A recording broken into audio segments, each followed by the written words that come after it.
अस्सलाम वालेकुम guys, welcome to my YouTube channel. आज की इस वीडियो में हम करेंगे CS 304 practical lab quiz number 1। इस वीडियो में मैं आपको 2 सोल्यूशन इसके प्रोवाइड करूंगी। स्टार्ट करते हैं हम क्विज को।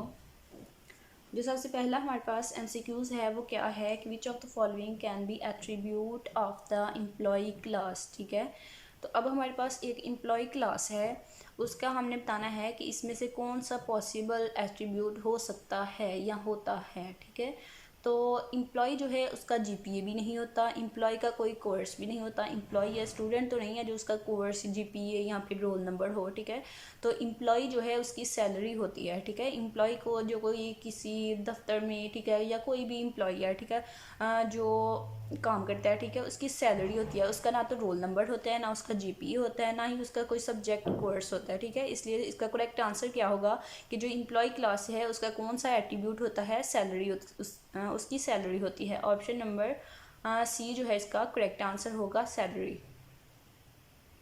नेक्स्ट वन MCQ से है कि car carries passenger, bus carries passengers, truck carries logs, ठीक है, और हार्वेस्टर हार्वेस्ट द क्रॉप।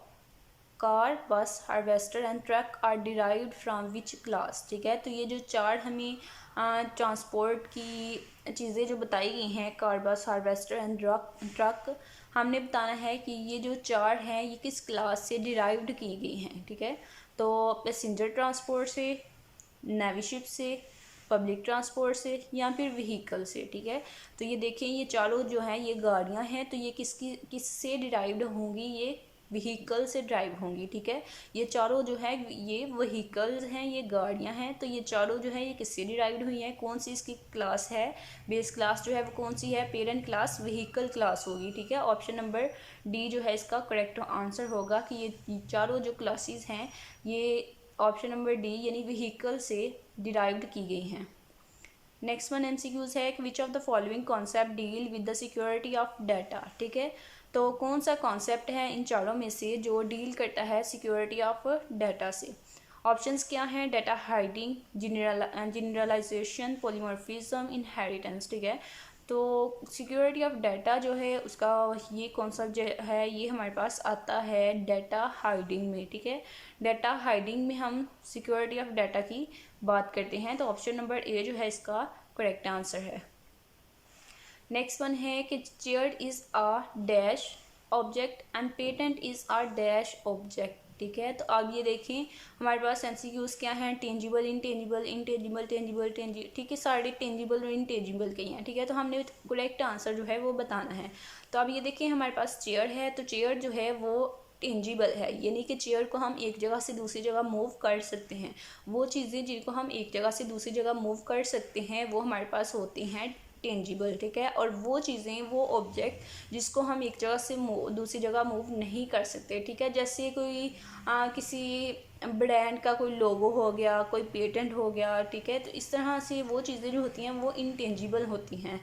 तो ये हमारे पास क्या इसका आंसर आएगा, फर्स्ट जो है वो टेंजिबल है और सेकंड जो है वो इनटेंजिबल है। तो यहाँ से हमारे पास करेक्ट आंसर होगा option number D, chair is a tangible and patent is a intangible. Option number D इसका करेक्ट आंसर है। Next one and last one MCQs क्या है कि which of the following is use to achieve information hiding. ठीक है, तो information hiding जो है उसको हम किस ऑप्शन के थ्रू अचीव करते हैं, तो उसको हम अचीव करते हैं थ्रू इनकैप्सुलेशन। ठीक है, तो ऑप्शन नंबर B जो है इसका करेक्ट होगा कि इनकैप्सुलेशन के थ्रू हम इसको अचीव करते हैं। नेक्स्ट वन क्विज 1 जो है, सोल्यूशन 1 जो है वो हमारा कंप्लीट हो गया है। नेक्स्ट हम सोल्यूशन नंबर 2 जो है वो करने लगे हैं, तो यहाँ पे हम स्टार्ट करते हैं इस क्विज को। तो जो इसमें भी फर्स्ट वन MCQs है वो सेम वही वाला MCQs है जो हमें क्विज 1 में पूछा गया था। ठीक है, तो विच of the following concept deal with the security of data, तो वहाँ पे हमने क्या आंसर लगाया था, वहाँ पे हमने लगाया था डाटा हाइडिंग। ठीक है, कि डाटा हाइडिंग कॉन्सेप्ट जो है उसमें हम सिक्योरिटी ऑफ डाटा की बात करते हैं। नेक्स्ट वन MCQs, ये वाला MCQs न्यू है। इसमें क्या है कि object orientation is the way of visualising computer programs in the form of objects that represent ठीक है। तो ऑब्जेक्ट ओरिएंटेशन जो है उसमें हम किसको रिप्रेजेंट करते हैं एज अ विजुअल वे से, ठीक है, in the form of objects. तो वो हमारे पास होते हैं डाटा एंड मेथड्स, यानी कि ऑप्शन नंबर सी आपके पास इसका करेक्ट आंसर होगा। नेक्स्ट वन थर्ड वाला एमसीक्यू सेम उसी तरह से है। हमारे पास जो पहला क्विज था उसमें भी ये क्वेश्चन पूछा गया था और इसमें अगेन पूछा गया है क्विज नंबर 2 में, ठीक है। तो यहाँ पे भी हम क्या लगाएंगे, यहाँ पे भी हम लगाएंगे कि ये चारों जो हैं ये किससे डिराइव्ड की गई हैं, व्हीकल क्लास से। ऑप्शन नंबर ए जो है इसका करेक्ट आंसर होगा। Next one MCQs again repeatable है, ठीक है, ये भी पहले रिपीट हुआ है। तो ये क्या है कि जेयर इज आ टेंजिबल और पेटेंट इज आ इनटेंजिबल, ठीक है। एमसीक्यूज जो हैं उनकी जगह बस चेंज की गई है इस एमसीक्यूज में। वहाँ पे जो टेंजिबल इनटेंजिबल था वो लास्ट पे था और यहाँ पे जो है ये फर्स्ट पे है, ठीक है। तो आपने कंफ्यूज बिल्कुल भी नहीं होना, जहाँ पे भी हो आपने याद रखना है चेयर जो है वो टेंजिबल है और पेटेंट जो है वो इनटेंजिबल है, अगर आपको भी ये एमसीक्यूज पूछा जाए तो। ऑप्शन नंबर ए जो है वो इसका करेक्ट आंसर है।